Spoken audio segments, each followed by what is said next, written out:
Welcome to another episode of M&A Plus, The Art After the Deal, the podcast where we explore the critical strategies, stories, and insights that drive success in mergers and acquisitions. Today, we're thrilled to be joined by Don Yakulis, a seasoned leader in M&A integration who has managed over 50 global deals across countries like Finland, Japan, Korea, and Malta. With executive experience at Visa, SAP, Nokia, Synopsis, Cisco, and KPMG, Don brings a wealth of knowledge in building integration frameworks, driving transformational change, and navigating the complexities of global M&A. In this episode, we'll dive into the strategies behind successful integrations, the art of managing cultural differences, and Don's biggest lessons from a career at the forefront of M&A. Whether you're leading your first deal or your 50th, you don't want to miss the insights Don has to share. So thanks for being with us, Don, today. Happy to be here, Lisa. Look forward to the conversation. Good to see you again. Great. Well, the first question I want to ask, since you've been at many, many companies, including your latest at Light & Wonder, which sounds like a fun place to work potentially with all the amazing things that they do there. But you've basically been at some major companies and you've been in this M&A integration role at every company. So I'm excited to hear you share, different things that you've learned and done at those different companies. So, but first, how did you become involved in M&A in the first place? What was your career path like? Very non-traditional. I'll start with that. So going back, I have a master's in physical therapy. So I started out as a physical therapist for several years, working in internal rehab at orthopedic hospitals. Also was an athletic trainer serving high schools, and then progressed from there thinking that I might want to be a COO of a hospital. So my path had a decision in it in terms of career, either to try and work my way up to become a COO of a hospital or go back to business school and try and accelerate that. So I chose to go back to business school at USC, got my MBA in general management. And during that time, I was focusing on operations and just general management. And I found that I really liked different industries outside of healthcare. And so coming out of business school, I needed to get a job, of course, as everyone does. And at the time, Arthur Andersen had a healthcare practice in their consulting group. And so that was a perfect fit for me because I could leverage my healthcare background into a consulting setting. And so that kind of started me on this path of process improvement, re-engineering projects with them. First in healthcare, and then I met a few partners and managing directors at Arthur Andersen, and then moved over into the manufacturing practice with them and was there doing several deals, again, process improvement, re-engineering. No M&A integration work at that time, but very interesting work in terms of driving process improvements with companies in various functions. So getting exposure to operations, which, I think any person that's involved in integration, you're involved in operations of the company across both the corporate side and the business side. So little did I know at the time, that was great exposure for me just to kind of think critically, work with a lot of cross-functional teams, be able to communicate very complex issues, problem solve, raise issues, and so forth. So the consulting environment was a great lesson and a lot of learnings came out of it. When I decided to get out of consulting, I then looked for opportunities in the process reengineering type space, and I found a company in Synopsis that was looking to hire somebody to drive corporate initiatives to help drive efficiencies in the company and take on other initiatives as a team that was looking to really help drive the company forward and do some change and transformation along the way. And so it's during that time that I jumped into a number of roles, some of which were supported by the CFO and the CEO. And lo and behold, they had a corp dev team and they started doing acquisitions, small ones, but they didn't have a process to integrate the companies at that time, which many companies start out with a corp dev team and they're looking at various pipeline of joint ventures, partnerships, acquisitions. But typically until they have done a deal or two, do they think about, well, we need some integration competency. And so they were looking for some folks internally to build an integration playbook and model. So a colleague and I at Synopsis took the challenge because we were probably the most relevant people to do it because we had the network of established within Synopsis of working cross-functionally, and we had the support of the CFO. And so he and I started building a process to work with the corp dev team and then identify all the people on the corporate side and the business side that would need to get involved in any deal that we integrated. So that started me on this path of integration. So we built this process, we built playbooks, and we really tied and aligned to the corp dev team who was looking at deals. And lo and behold, at this time, this was back in the late 90s, Cisco was quite acquisitive. And so for me, I wanted to try and work at Cisco because they were viewed as kind of the best in class in terms of integration. So that's when I made a transition, worked at Cisco on several integrations there, met some great people, learned a lot. And then Nokia was looking for someone to head their integration capabilities. So it was another opportunity to kind of build from the ground up playbooks and process. And so that's when I made the transition to Nokia.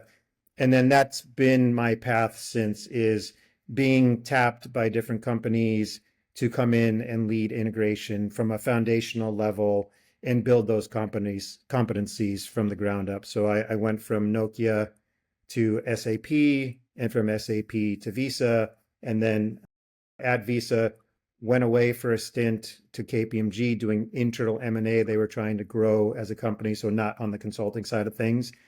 Then pivoted back to Visa in a business role within a business unit. I followed my former head of strategy who I was in corporate M&A with. She took over a GM role within an e-commerce business that we had acquired while I was there. And I followed her, came back to Visa, did some business operations, which was fantastic because then I had this background of Visa of M&A, but then also I had insight in terms of its operations and was very involved in some of the business operations there in this e-commerce space. But then I decided over time that, I really wanted to get back into M&A because I really enjoyed it. So that's when I made transition to Light and Wonder, and then had led a number of deals there as well. So that's kind of my journey. I kind of fell into it, if you will, in a very non-traditional way. And I think from a career perspective, that often happens with people, right? It's not a linear approach or trajectory from a career path. Sometimes you don't know what things are in store for you, and you take roles to learn different areas, kind of balance out what your skills are. And I think, going back into a business at Nokia, I did that as well, and at Visa, helped me balance my insights, get to understand what a business unit leader and a business does and that cadence, and be able to apply that back to M&A as well. So it's been an interesting journey and a lot of learnings and a lot of great people that I've interacted with at all of these companies along the way. Right. Yeah, that's amazing.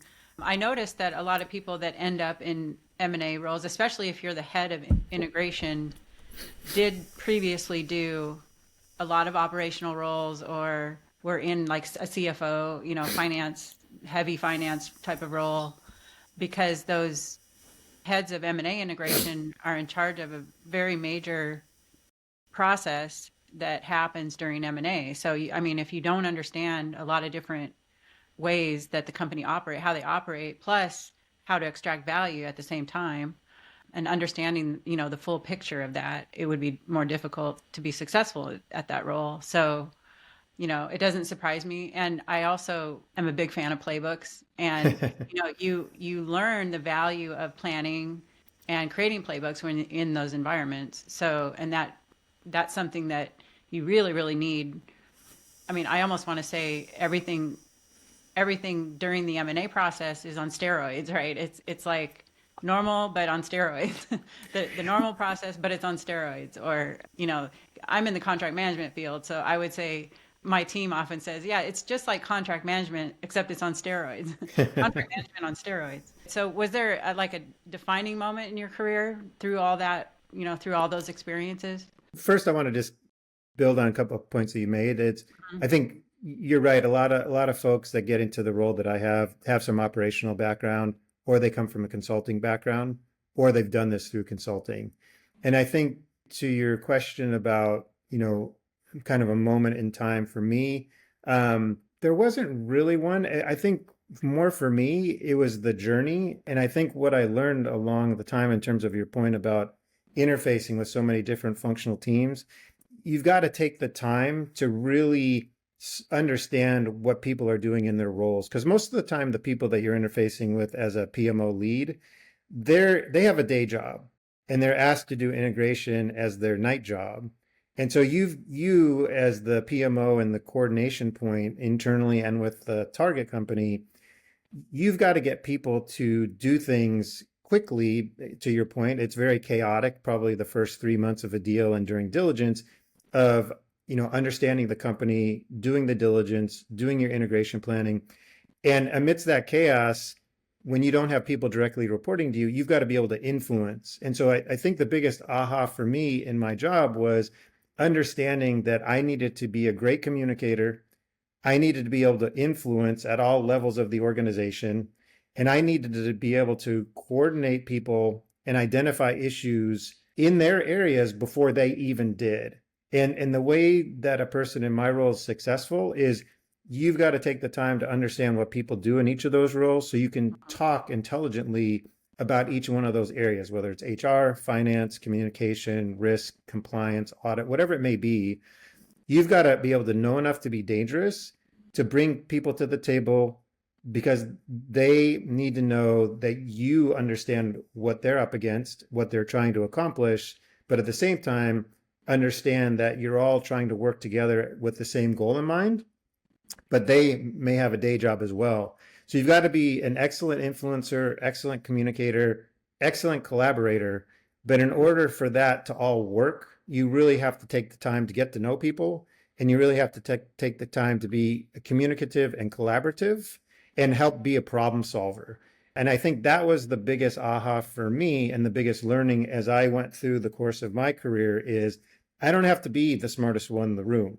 I don't have to know everything about finance or product development, but I needed to know enough to bring people together, to talk intelligently, to frame issues, to escalate issues, and then bring them to resolution, and do that in a manner that is coordinated, is in a way making the chaos seem calm and making sure that things are getting done in a timely manner. Mm-hmm. One of the things that I found just to, add on to that is, the general sort of understanding that if you do include a lot of people in the process of developing those plans and those, on how to action those initiatives, then they're more likely to, one, provide you input and their expertise on it, and also to actually execute the plan. And if it's not possible to execute with the team that you have, then you can resolve the issue of what do we need to do to augment the team to be able to do it. Because there's a lot of things that you need to focus on during M&A that you're not normally focused on in your day-to-day job. So, you may or may not have time. But the more that, like you said, the more that you involve the team and have that open communication, I've always found that that's made my life more successful. Basically in an M&A transition, you're almost like standing up new things and new functions for that integration to work, over time. And whenever I've done that, it's been a huge help to have, like, say you have a workshop with the whole team and you brainstorm and just doing those kind of exercises. So do you have experience doing some of that kind of work with your teams? Yeah, definitely. And I think it's a great point is bringing people in to do that joint planning is really important because they have got to buy into the plan and they've got to own the plan. But what you can do to accelerate that is come in with a baseline plan. Once you're a seasoned enough PMO and you've drawn enough from various deals and you've built out templates, you can create some baseline plans for people to react to and put nuances of a specific deal into those plans for them to build on. And people really appreciate that because it helps them in terms of momentum and efficiency because, again, they have day jobs while you as the PMO, you're immersed in M&A 24/7 because that is your job. And I think to your question about having done workshops and things, we were very heavy workshop involved when I was at Nokia. And so what we would do is we would identify both the internal teams at the company and the external relative partners, and we would bring those folks together at a point in time that made sense in terms of the cadence of the deal. Once you've signed, prior to close, making sure you're not running afoul of gun jumping and these types of things for any public deals. But we often did that at an offsite. And what my job was to, one, identify those people on the target side with their leadership team. And then during diligence, you're getting to know some of those people as well. But as a point in time when you've got a deal consummated and you can bring people together and expand on the people that are involved from the target, we would do that in an offsite way. And the way that we would do it is we would go through the deal thesis in terms of why we were buying the company, what were the things that we were trying to achieve, which were already bought off by the management team of the target.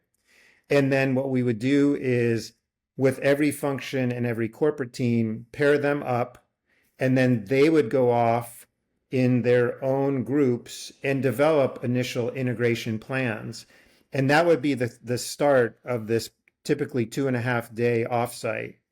And then what we would do is we would then run sessions where groups who naturally interact with one another, finance, legal, HR, etc., we would make sure that they were working with one another to vet their plans and dependencies.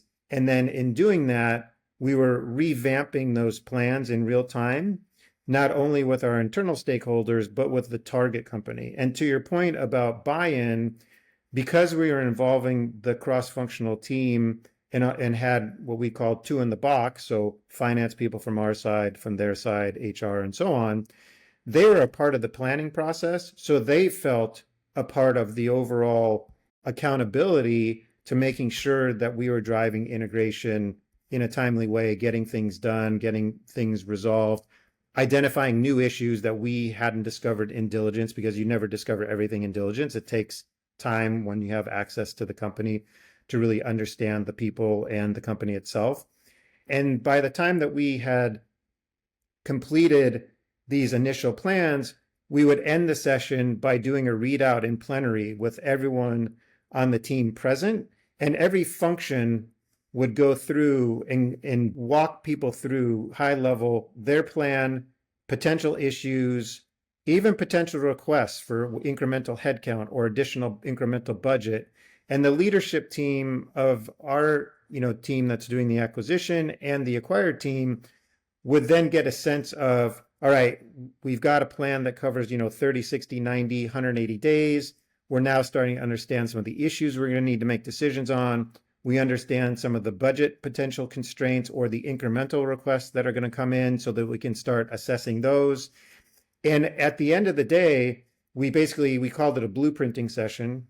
At the end of the day, we had a blueprint for roughly the first 90 days of the acquisition post-close. And the reason that I key on 90 days is you only know so much early in the deal process.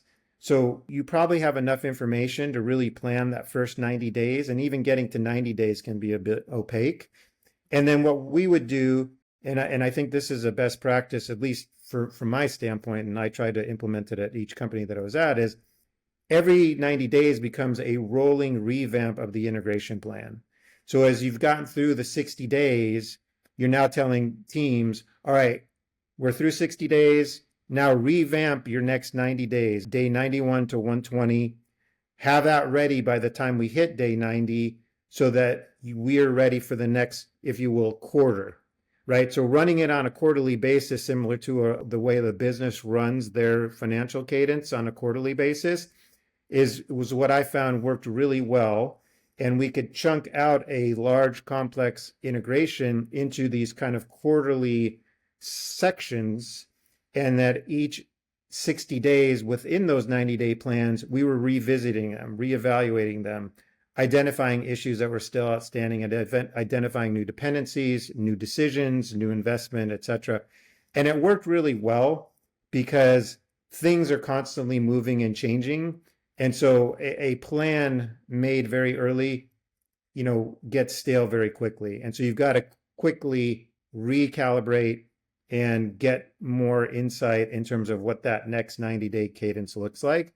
And I found those sessions and revamps were very helpful, and people appreciated them because it forced us to continue to get the teams together on a regular basis to kind of go through this process. Now, we didn't do, an offsite for 2.5 days in those revamps. We would do it one off with each team, with myself, and if I had people on the team from the PML helping lead that effort with each group, and then tying back to other teams where it made sense rather than, taking everyone offsite. I think that's a really good approach. And it's good that you explained to the audience kind of step by step what you did. I think that's really helpful. And I would just make a comment too that, sometimes people get overwhelmed with the planning because they think that they have to make the perfect plan up front, and they become paralyzed to it because it's such a daunting task to think that you have to do that.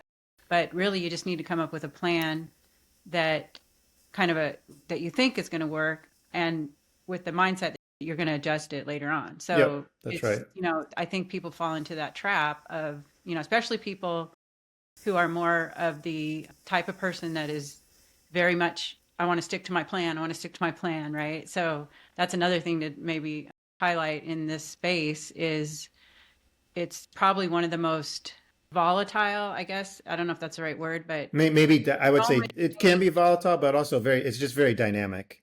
dynamic. Right, Yeah. right. You're discovering new things all the time. You're getting new information. Right. To your Exactly. point, you've got to react to things. You've got to recalibrate, change course. And so, yeah, you got to have that flexibility. You can't be inflexible because it really isn't, it's going to be very dynamic. And, in the first 3 months that I found, at least getting the integration team stood up during diligence, doing that early integration planning during diligence, and then especially the first 3 months post close, that 5 month period, call it, can be a very chaotic time. But having done this so many times, I know that things are going to be very chaotic, but then they're going to calm down. And people that have been involved in the integration from your internal team, if you've gone through enough deals with the same people, which hopefully you have, because then you're building, learnings with the same people, they've been through the drill, then they're not panicking in this kind of chaotic time. They know how to manage it and handle it, and can be, kind of level-headed throughout this. So yeah, it's very dynamic, and you've got to be able to react and change course. But that makes the role very interesting, and that's why M&A and integration is so interesting as well, because the execution is, I think, where you're driving a tremendous amount of value. It never gets dull. It's always interesting, and there's always new things coming up. I do want to talk about a couple more things about the people aspect of it, and then we'll move on to the next topic. But one topic is the topic that we don't like to talk about, which is the reorganization aspects of M&A that occur. And I wanted to get maybe some of your insights on how do you handle, people that are now upset because of this acquisition happened, because their role is changing, or you have to have those hard conversations. We have two roles of the same.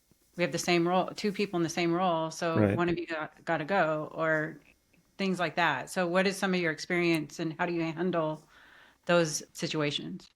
Yeah, it's a good question. And I think, from what I've seen in the deals that I've done is, number one, and I think this is one of the most important things, is the leadership of the target company has to be on board with the thesis of why the deal's getting done.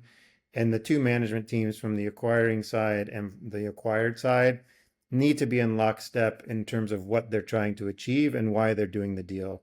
And this is, another best practice that we had at Nokia, and it'll get to your question in a second, was when we did a deal, we always had an on-site presence, and this stood as well at Cisco.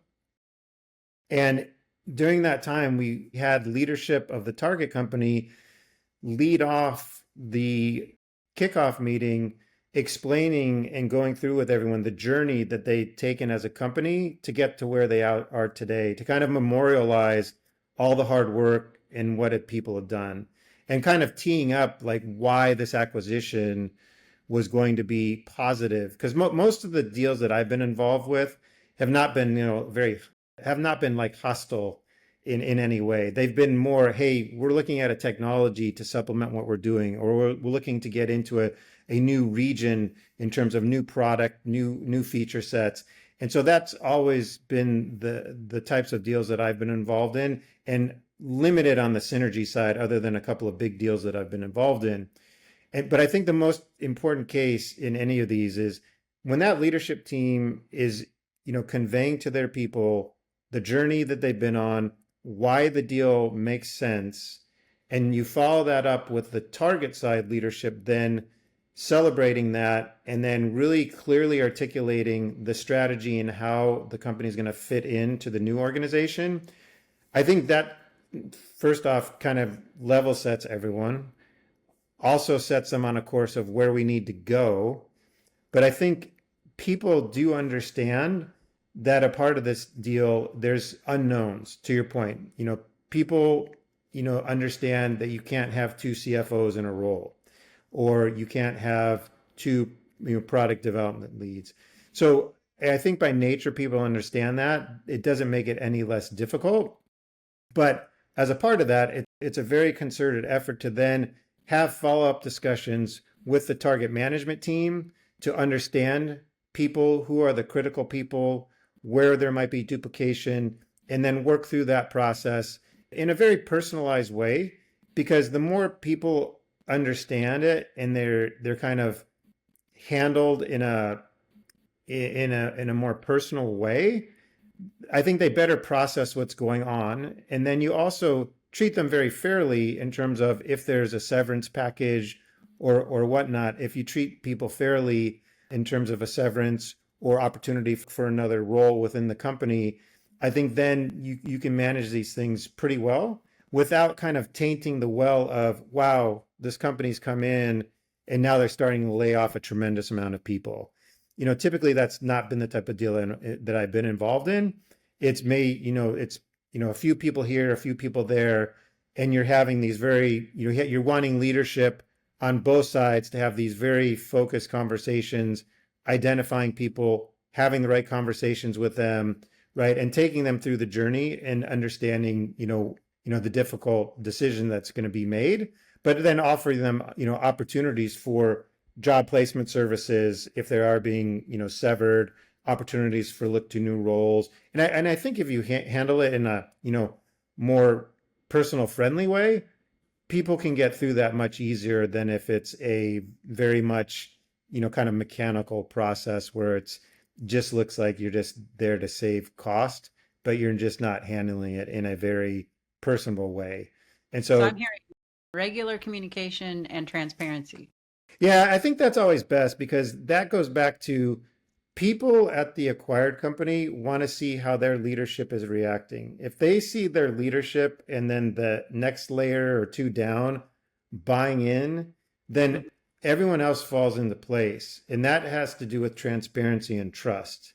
And Mm-hmm. so, having a lot of communication, having a lot of transparency is important, and delivering truthful messages, because if you lose the trust, then things start falling apart. And that's where, any company, whether it's through an acquisition or normal course of day to day with the company, if management starts losing trust of their management team or employees, then, Mm-hmm. you risk a lot of really good people kind of leaving because they can't trust the management of the organization, and then things start falling apart. So you're absolutely right. Communication, transparency, I think trust are huge things. And what we try to do is use the leadership of the target company to be change agents on our behalf as we were doing the acquisition, Mm-hmm. because they have the best relationships with their direct management team and their people.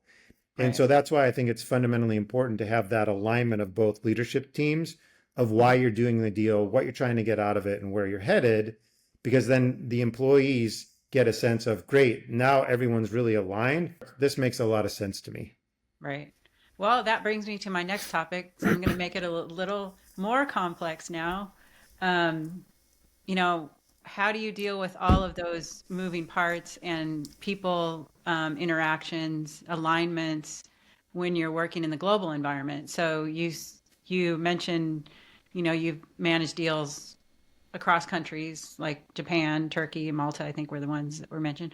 But, I've had people tell me, there's some languages that they don't have a word for no, for example. So that could be, a problem in communication. So what are some of the, your tricks or your best practices for managing all those issues that you just mentioned, including the alignment of the leadership across, cultures and countries and across the world? Yeah, it's a great question because obviously cultures are very different. And so you have to do some, I think, learning prior to a deal, yeah, just understanding cultures of different countries. And I think one example for me was involved in a deal in Japan, just outside of Tokyo. I think the learning there was the style of management in Japan is very different than in the US. US is very much go, go, go, push forward. I've made a decision, go. And in Japan, what I learned is you've got to take time to listen. You've got to understand how they operate. And sometimes they don't operate with, banging a club over people's head to get things done. It's more nuanced. It's building a relationship. It's getting to know people outside of the office, going to lunch with them, coffee, dinner, having drinks with them, and listening to them and understanding how they operate the business and who within that organization has respect and is viewed as leaders within the company. And sometimes that's the very leadership team running the company, but oftentimes it's other people within the company that are influencers and are very well respected that help get things done in supporting leadership. So what I found, and I think this goes with dealing with a deal in any country, is first you've got to listen, and you got to understand how they operate as a business and how they make decisions, and understand them as people, and then understand how they operate in terms of getting things done. And is it the direct approach, or is it, you have meetings, but then you have to have sub meetings to talk to different people, which very, very often happens in Japan because a lot of people won't speak up in meetings. So then you have to go follow up with people to understand, like, how is this received? Are people on board with it? What is some of the pushback? Because a lot of times in Japan, people don't want to be respectful. They don't want to be disrespectful and maybe pushing back on a viewpoint or a message or a decision. And so I think the key in all these cases is understanding a bit about the culture ahead of time, being respectful of it, listening to how work gets done, but also understanding how do people build relationships in that country outside of the office, and understanding who are key decision makers and how things get done and how are they implemented and through whom. And that, I think, has been very helpful. And certainly when I was involved in Japan, this allowed me to form deeper relationships with the leadership team, where we were involved in not only integrating a part of a business, but winding down a part of a business. So a very complex deal. And we were involved with them for over 18 months trying to get this managed. So we had to take the time initially to really get to understand the company, the people. And luckily it was a smaller company, so we could get to know people really well. And they had a great culture in terms of bringing the team, 60 people, together on a regular basis to communicate. So we were able to build off of that. But I think that's the biggest learning is you got to take the time to listen, understand the culture, and try to operate within those bounds. Because a lot of times, and this was feedback I got directly from the CEO that we put in place in Japan, was we don't do things that way. And this was a message that he was giving about our leadership trying to get some things done. And he explicitly said to me, we just don't do it that way. And the fact that they keep telling us to do it that way, right, really turns us off, if you will. And so I had to go back and deliver some sensitive messages to say, hey, trust that they know the urgency behind this, but allow them to get it done in the way that they need to within the cultural bounds of their interacting with third parties, not the way that you might want to operate as a US company as you do in the United States. And so once I delivered that message, and they allowed some time for that to happen, and they saw that the results were there, then they kind of backed down of, why aren't things getting happen in this time frame? Make it happen. And so I had to just, calm people down to say, it's getting done. It's not that they're not doing it, but there's a different pace Right. and way of doing things, and you got to be respectful of that. We're going to get the results, but just trust that they're managing it in a way Hmm. that needs to be done within Japan, dealing with their third parties, not the way that we want to do it, dealing with third parties. It won't Right. work. It'll make it harder for us to get stuff done. That's a great example of the art Yeah. of what we do, right? The art is very important, actually. Just some general questions about the hardest part of your job and the best part of your job over all your experience in this M&A integration field. The best part, I think, is easy. The best part is just engaging with all these people across the company and at a target, because you get to know so many people. You get to learn so many things about, different functional areas, different corporate areas. And so you're always learning, which is fantastic. And you're always getting to know people and their career journeys and what they've been doing, which I always find fascinating. And you get to learn about their families and what they like to do outside of work. And I always found that fascinating, because people have different path to get the way they are. And so that was the best part of my job, interacting with all these very bright people in very different countries, different cultures, and just learning as Hmm. well and constantly developing. So that was the best part of my job. Worst part of my job was probably sometimes the pressure involved in deals when senior management was, especially early on in a deal that was very visible and very impactful to the company. That's always, there's a lot of pressure initially. And when it has senior executive visibility and they're on top of you, that can make life difficult in terms of getting calls at night, getting calls on weekends, working over vacations. And so Hmm. that can be a downside for sure, and some difficult times. But at the same time, when you come through that, I think you are, better off in terms of you have a lot of learnings. You understand what that level of the organization is all about and what they want and need. And so you can get ahead of that over time. So it makes a bad situation a little bit better the next time around, because you know how to preempt it and manage it. But kind of going through that the first time can be, very impactful to somebody, because if you're at a company, you're doing a large deal for the first time, and you got, the president of the organization or a CFO calling you directly, nights, weekends, right? It's a lot of pressure, and you got to, stay level Yeah. headed.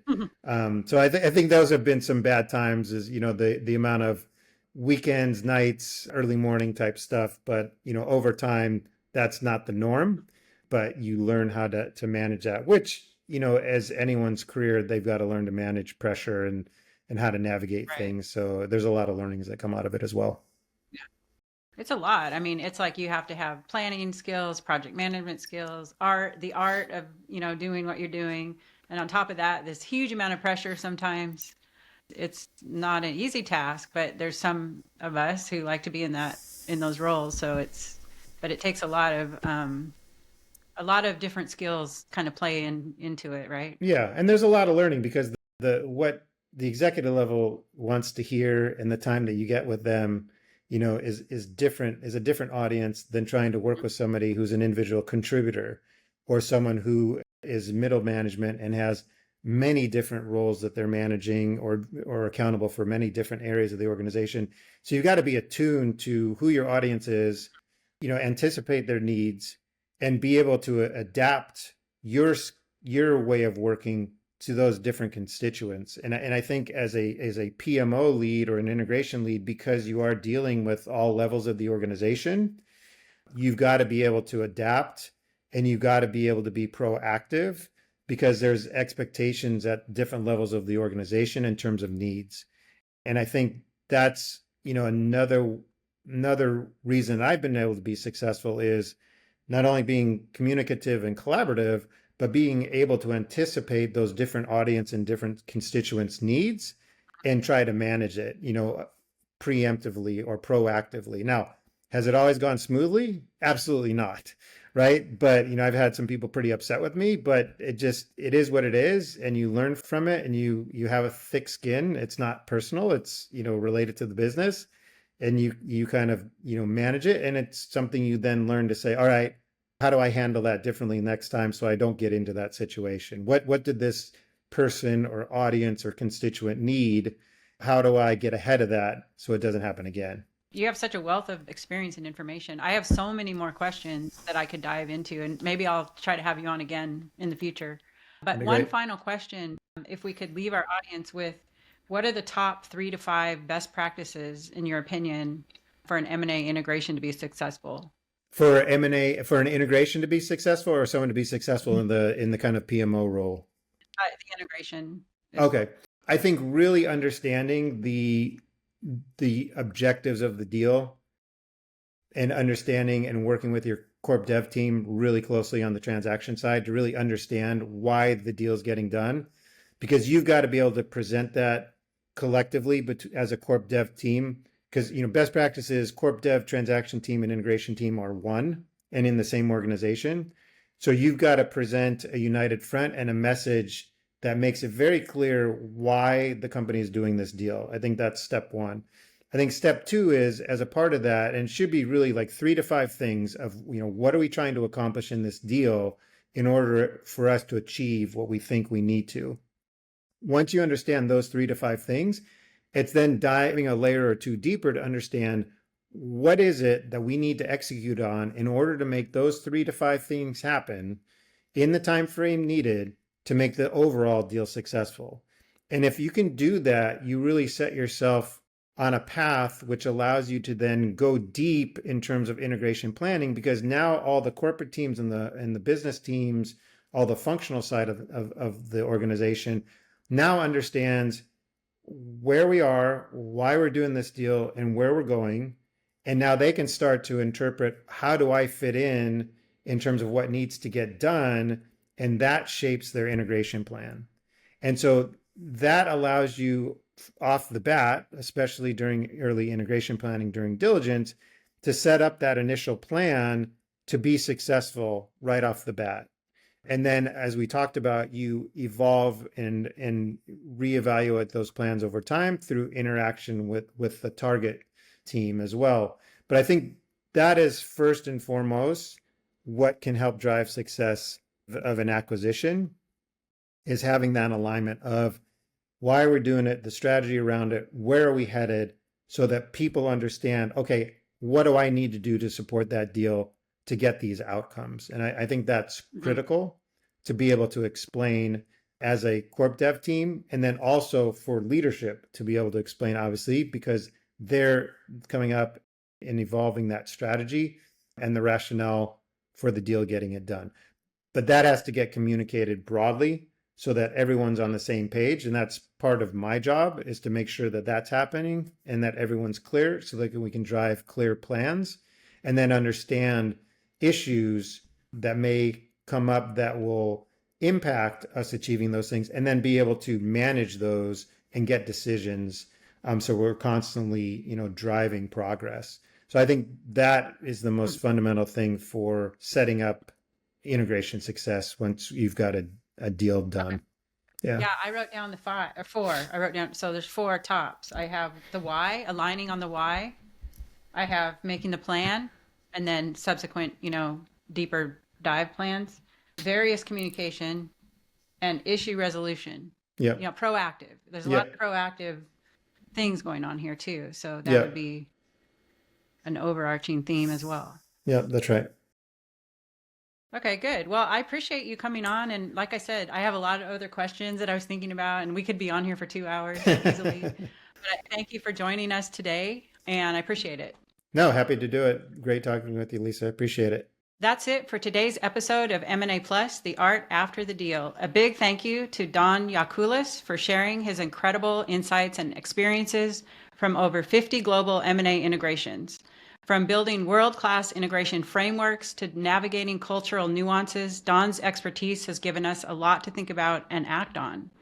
If you enjoyed this episode, be sure to subscribe, leave a review, and share it with anyone navigating the exciting and often complex world of M&A.